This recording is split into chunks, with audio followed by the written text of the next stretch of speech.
nwere mmadụ, Igbo anyị nwere mmadụ ndị na-agba mbọ mepe obodo. Igbo anyị nwere ijele ndị na-eme ka obodo makarịa. Onye echefu n'ala Igbo. Eziokwu anyị nwere mmadụ. Igbo anyị nwere mmadụ ndị na-agba mbọ mepe obodo. Igbo anyị nwere ijele ndị na-eme ka obodo makarịa. Onye echefu n'ala Igbo.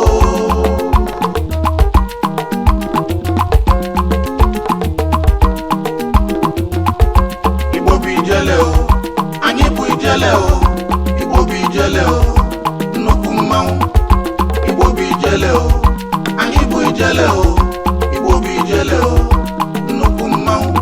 Ndị Igbo na-edozi obodo, Igbo na-egbo mkpa. Ọ dị mma ụmụafọ Igbo anyị ekene unu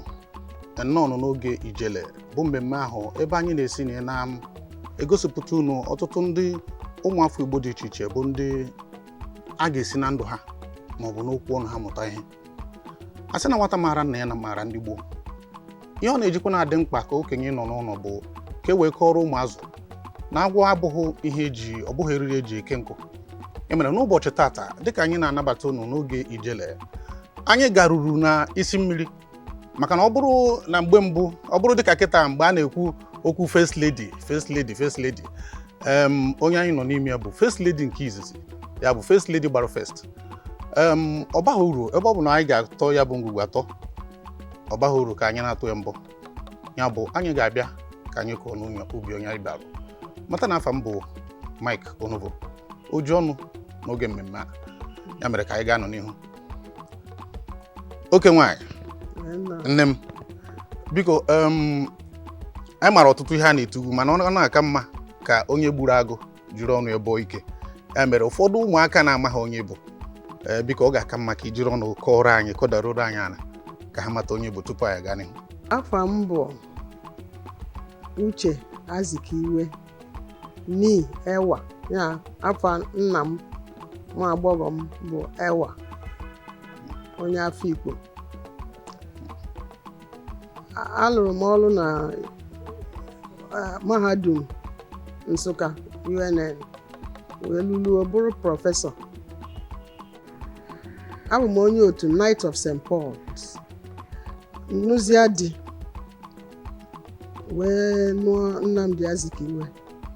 wee bụrụzie Uche Azikiwe. N'afọ gịnị maka? Okay, n'afọ 1973. Tupu anyị aga n'ihu, nwere akụkọ so onye bụ anụ ndị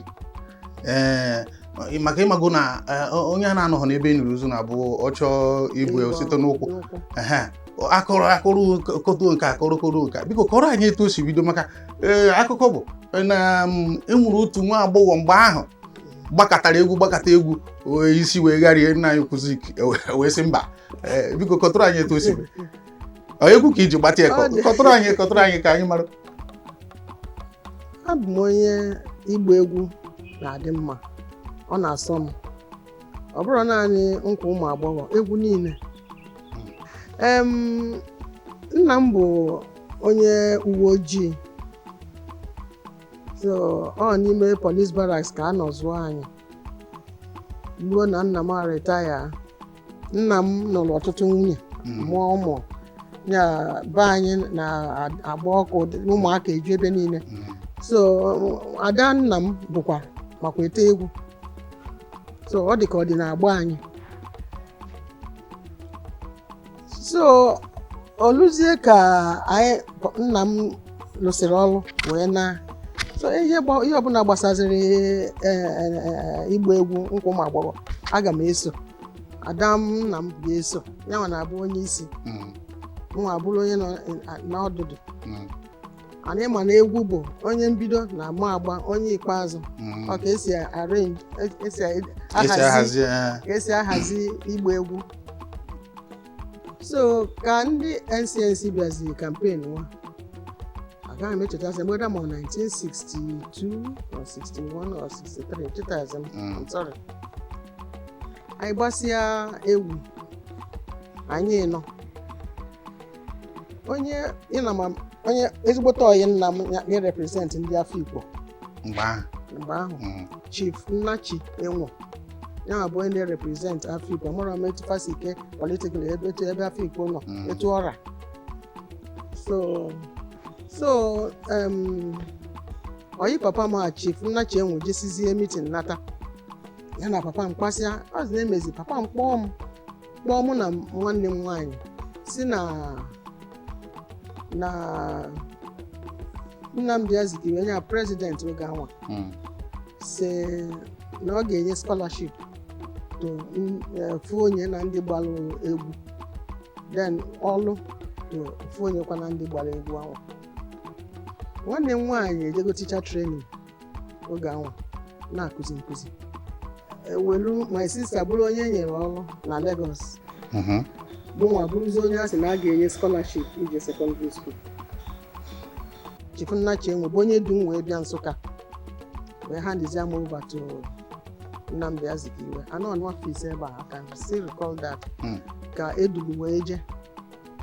wee hand over nọ mụnwa ka a ga-enye scholarship. Ọ ya bụ the first contact mụ na enwe as a benefactor m nye m scholarship na mụnwa bụ onye a na-sponsor iji gụọ akwụkwọ. That was all. Anyị na-agụ n'akwụkwọ na-agụkwa akwụkwọ year 1 year 2 year 3 anyị bido nakwuru nna m onye ọbụla gbasasịa anyị nọzi ahịa wee mee 3 years ka a nụsịrị ahịa wee nata. My father nna m bụ politician so ha nọ in touch ha na ya na-akpakọrịta ka a na-anụ ahịa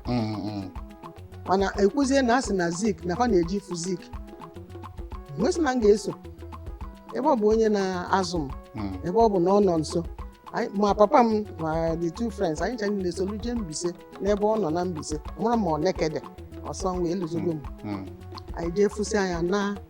nye m obere ego nyesikwa papa m fa ncha na friends ya ego olu ka anya besi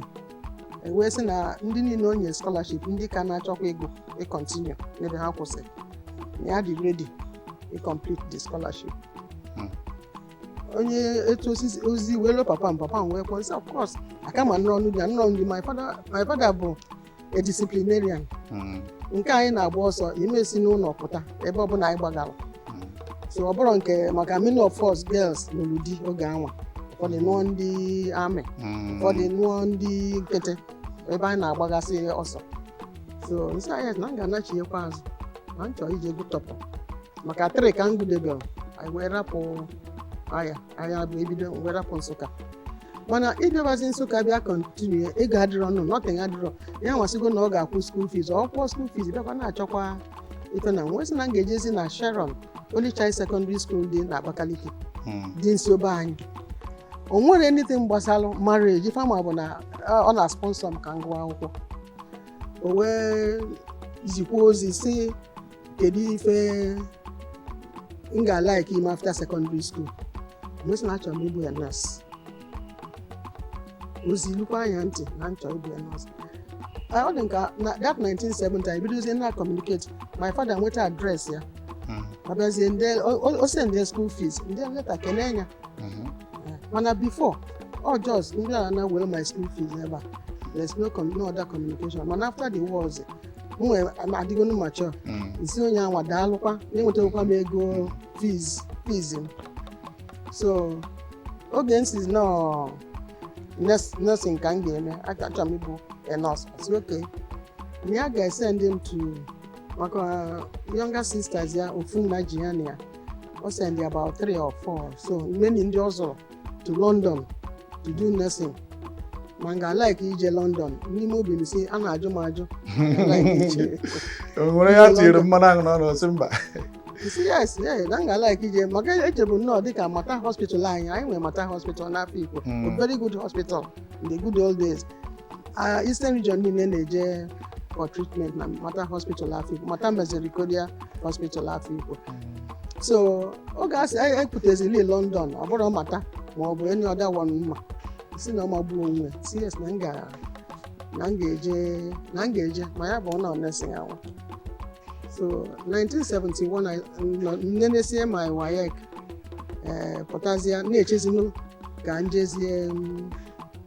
London anwa mụ na akpasịa ọsị m yes na m ga-abịa to Onitsha from Onitsha ga arrange ka m wee travel to London. Etu a ka m sizie ebe anyị wee bịa Ọnịcha nkwadozi ka m wee jee the School of Nursing na London. Ọ sị n'ebe a ka anyị nọtụ okwu chebiche. Igbo bụ ijele o, anyị bụ ijele o, Igbo bụ ijele o, nnukwu mmanwụ. Mana ị mechara gaa ya bụ akwụkwọ na London? Mba, I didn't. Ya o bụ ụzọ họrọ keke mma. Amaghị m etu ị na-asụ. Ọ dị mma nwafọ Igbo daalụnụ. Ịma otu nwoke gara iche atụrụ papie n'akwụkwọ nsọ ka ọ dị akwụkwọ a maka anyị nwa bụ ndị na-aga chọọchị. Ọ gara iche atụrụ nna ya n'ọhịa wee kpọọ ya si ya ngwa gaa wega ihe dị etu a n'ebe ndị ya na-anọ ụmụnne gị nọ. O wee sizie etu a ka o sizi nụọ ọgụ, etu a ka o sizi mee mmeri n'ọgụ, etu a ka o sizi sizie na onye na-eche atụrụ wee gọziri eze. Nke bụ na ọnọdụ mmadụ nwere ike ịgbanwe. Mana nne m otu ihe nghọtara kịta bụ na ọ bụghị na afụrụ ebe ị na-agba egwu wee sị kpọtara m nwa na ukwu ya dị m mma. Ọ ife ndị mmadụ na-akọ ndị nsịpa ikesọ gị kọba mana ọ bụrụ ya. Ọ bụrụ oge a na-agba egwu adị m 16 ka ọ dị 17 ka mbụ nwata nọ.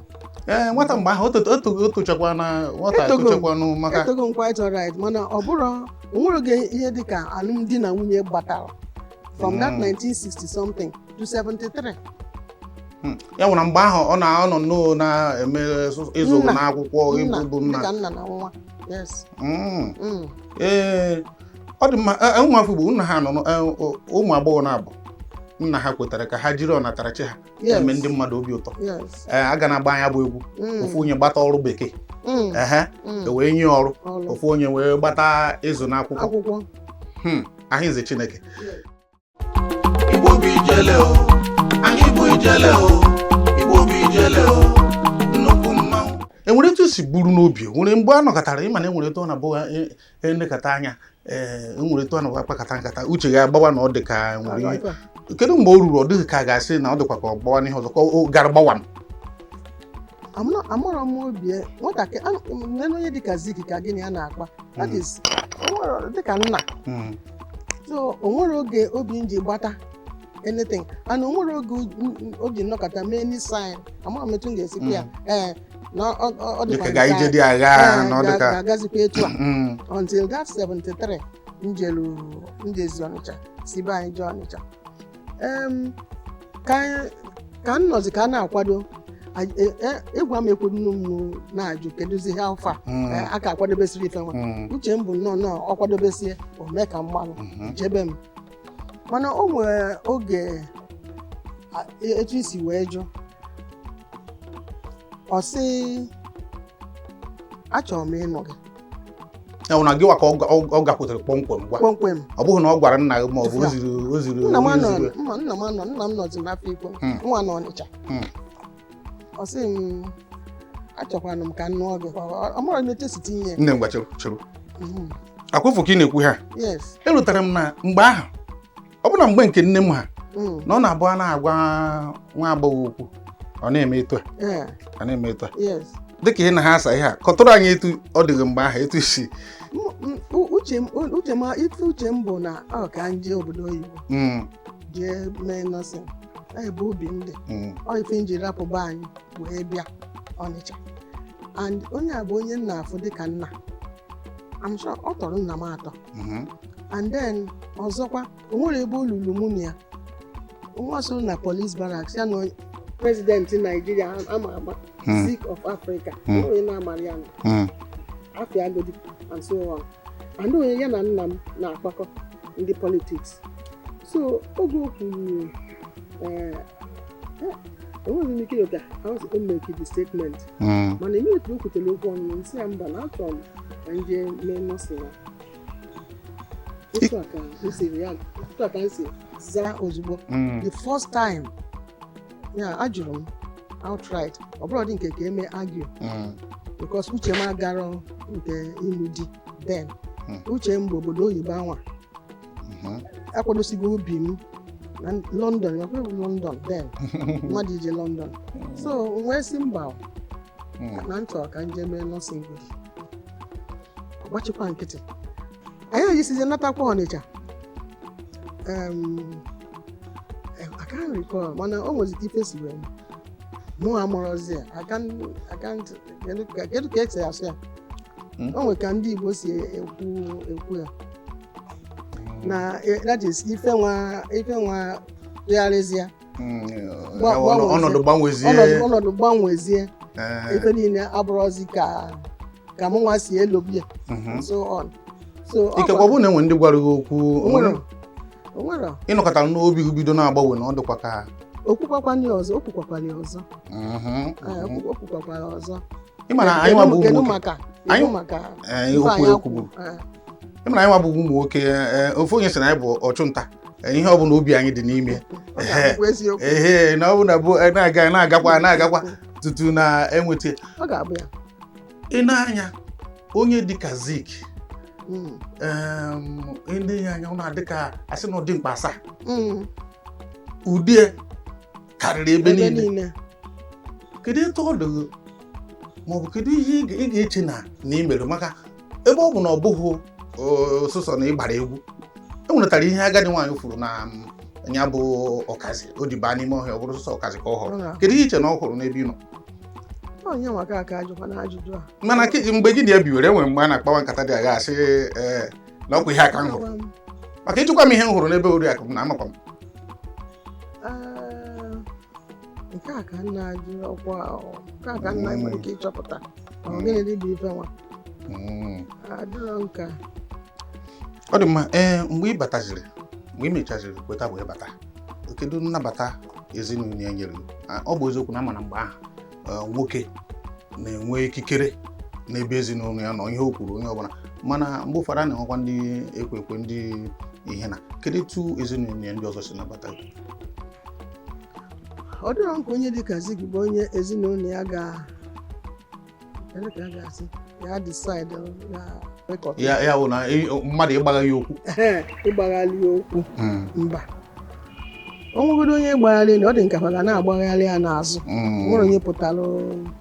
ife pụta ma chalenji ya si nka ntụ onwere mgbe anyị nọ na ụlọ akwụkwọ praịmarị enwere ụmụ akụkọ a na-akọ mgbe ahụ achọrọ m ka ị nyere anyị aka maka ama m na ya bụ akụkọ pụrụ gbasa mgbe ụfọdụ asị na oyibo Zik sụrụ ka o ji sụta nnwere onwe Naijiria mgbe ahụ anyị na-asụ if you talk nonsense na mbem ọka nkụ ọkwa akpụ anọkọtasị na Zik na-edisapịa anọkọtasị na Zik nwe ya omevu m na ama mmazi ọnọkọta akụkọ ka nkụ o ji ki na ọkpọpe ya ịnụcha gị ya mgbe ahụ tupu anyị nụchara ya ọ bụrụ ibe na-emenụ m ji asị ọ dịrọ m ka m ga-enwe ike nọnwụ n'ebe a onye ji godo Atlantic Ocean Igbo bụ ijele o anyị bụ ijele o Igbo bụ ijele o nnukwu mmanwụ ọ dị mma ka ị bataziri ụmụ ụfọdụ ihe a na-ekwu maka Zik ka ị bataziri onye n'ime ha bụ eziokwu o nwere a na-ajụkwa m nwanne n'oge ọ disappear ife dị na a na-akọ onwero nke m fọ and ife ọzọ sọ mụ ọ na-eme like nke isi oyibo a ihe dịla ọ batara n'ụlọ onwere oyibo ga-abata ya n'ụlọ ụmụ m bụ Igbo all through onwere ife ga-eme ka ọ sụọ oyibo ọ sị ọ ya pụọ n'iro takpọsị oyibo ya na-atakwa n'ụlọ mba mara Igbo ka a ga na-asụ ụmụ ya niile afọ Igbo onwere onye bara afọ oyibo ancha niile ụmụ m na-abụ ịma mgbe ụfọdụ ọ na-abụ a na-ekwu maka ndị oke mmadụ enwere ụlọ a na-adaba enwere ebe akpọchiri ọ na-abụ uru n'abalị na ọnọkọta ọpụọ enwe ihe na kọtụrụ anyị enwere etu ụmụ ihe ndị ahụ a na-akọ tupu ịbata enwere etu nke ọbụla ịfụrụ ọ bụ ezigbote onye ụka maka ọ kọrọ sị na nna ya aka echi ụkọchukwu ọ nwekwa akụkọ ọzọ kọkwa na ọ dị nka nwanne nna ya anti so na ndị nyelu ndị Anglican anyị onye palụrụ ụlọ ụka na Ọnịcha. So ọ ezigbote onye ụka. Mama ya na-eje ụka, papa ya na-eje ụka. Ọ dị nka papa ya ọnọdụ seminarị ịda na Asaba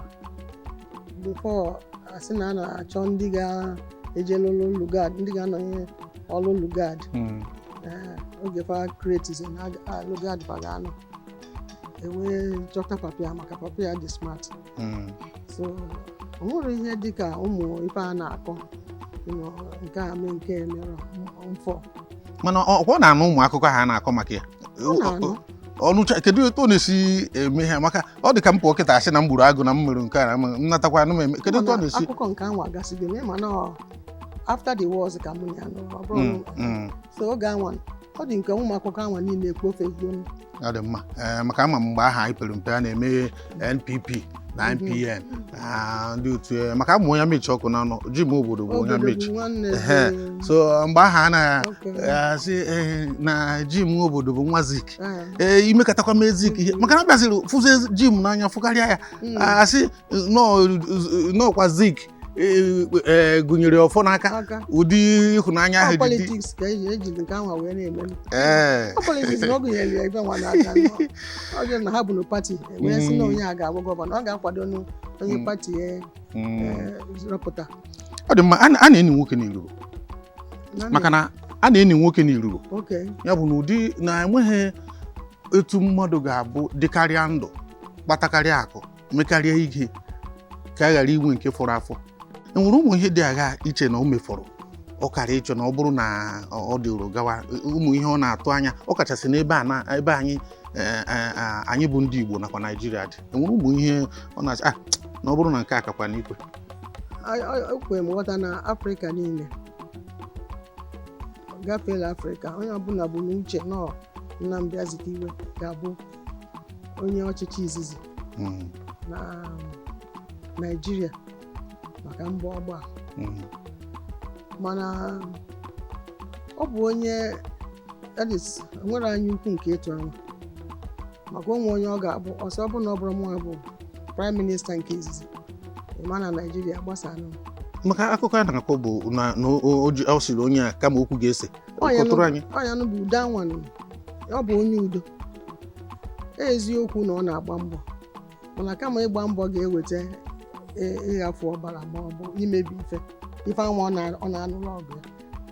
ka udochia ma ya bụrụ na enwetara m ife anyị na-achọ ka ife m na-achọ ka Naịjirịa nwere onwe ya ife anwa nchọpụta na Amerịka na enwere ndị ọcha kara anyị ma ife ka anyị gosi ya so oge afọzi na ọzọba dọgidebe na onye nwa ga-abụrịrị prime minista enwere ike ndị ọcha sị mba maka ife anyị na-anụ bụ na ndị ọcha afụgoro na nwa amakwa ife a sịkwa ya bata ife niile anyị na-akwadobe ka anyị were Naịjirịa wee mee paka na-eme malụ okịta ọma abụkwa ife ga-ekwu omume ka anyị jebe n'ebe ọ ga-adịla anyị mfe ime so tupu anyị enwee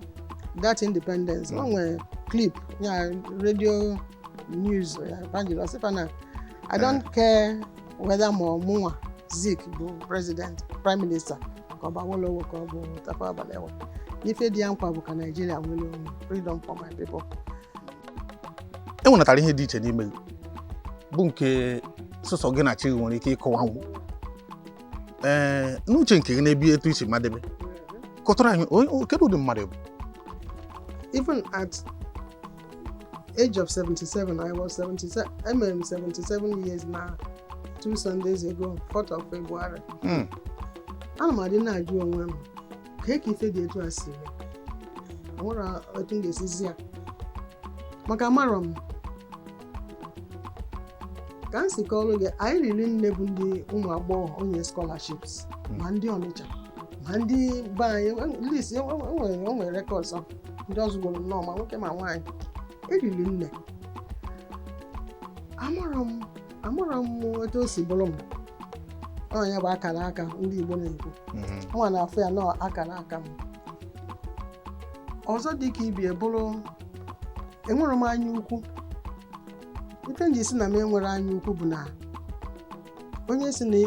nwunye Zik nwatakịrị because I did 26 na that 1973 I did 26 years so I na say no sweet 16 na anọ na 16 years ọbụrụ 16 ọbụrụ 17 agụgụ m akwụkwọ secondary school wee pụta so I did 26 years anyị wee nụọ onye a Afrịka niile ma wee nechasịa m nnọọ from imeri m Afikpo ọ bụrụ nọ Ọka Ogidi Asaba ndị dị Ọnịcha round ị ga-ejegide tupu ilu Afikpo ana ọ bụrụ sọsọ mbụ onye nyego scholarship na nwa agbọghọ ọ ga-enwelili that discipline m nwetara in my father's upbringing bụrụ ife mem ji adjust easily. 2 nke a nọ Zik onwere onye ga-ekweta na na-eje afịa na Nsụka ebe a taxi ka m ji eje afịa ka ndị ime na-eje maternity maka ebe m mụrụ nwa bụ na maternity private maternity ọ bụrụ UNTH mama Mrs. Esmiles maternity home dị na mgbaga ebe a ebe m mụrụ ụmụ m taxi ka m ga-eji ịpụ efe ebe a mbanye taxi oge a ụzọ dị leading to the main road mbanye taxi jee maternity nata so abụrụ m onye ukwu abụrụ anya ukwu ma enwere ike na-asị ama m nọ Zik mana I just saw him as normal human being anyị cha niile nọ n'okwu mbịakwuo na nwere ife mfu as big na ndụ ya ị na-ekwosi gị na onwero akwadoro m akụ debe ọ dịrọ so mbịakwa adjusted onwere ife onwe maka ọ bụrụ ego ndị mmadụ ga-elo nọ immediately mbata ebunye m moto m ga-eji wee na-agbagharị enye m driver no as I said taxi ka m ji eji ụmụ niile m mụrụ taxi ka m ga-eji jegide maternity ọzi dịka m ejezi ibunata m na ama ụmụ usoluzie ya na driver eburuzie moto bịa na nke mama Esma ebunata mụ na nwa ya na mgbe ahụ ọ na-eso abịa akpọnata gị ma ọ na-eso abịa akpọnata m Igbo bụ ijele o anyị bụ ijele o Igbo bụ ijele o nnukwu mmanwụ ụmụ Igbo na-edozi obodo Igbo na-egbo mkpa Igbo bụ ọsọ ọfịa ukwu nnukwu mmanwụ obodo ọbụla ị bịara ma ịfụ inwe afọ Igbo nwanne m gbanagakwa na ndụ adịghị ya obodo ọbụla ị bịara bịa ma ịfụ inwe afọ Igbo enyi m gbanagakwa na ụzọ adịghị ya etu ọbụla ọ dị Igbo anyị bụ akwa ugo ka anyị chigharịa na anyị chigharịa na anyị chigharịta na anyị chigharịta na anyị natazịa ka anyị dozie obodo anyị Igbo bụ ijele o anyị bụ ijele o Igbo bụ ijele o nnukwu mmanwụ Igbo bụ ijele o anyị bụ ijele o Igbo bụ ijele o nnukwu mmanwụ n'ezie ha anyị nwere mmadụ Igbo anyị nwere mmadụ ndị na-agba mbọ mebe obodo Igbo anyị nwere ijele ndị na-eme ka obodo makarịa onye echefu na Igbo eziokwu anyị nwere mmadụ Igbo anyị nwere mmadụ ndị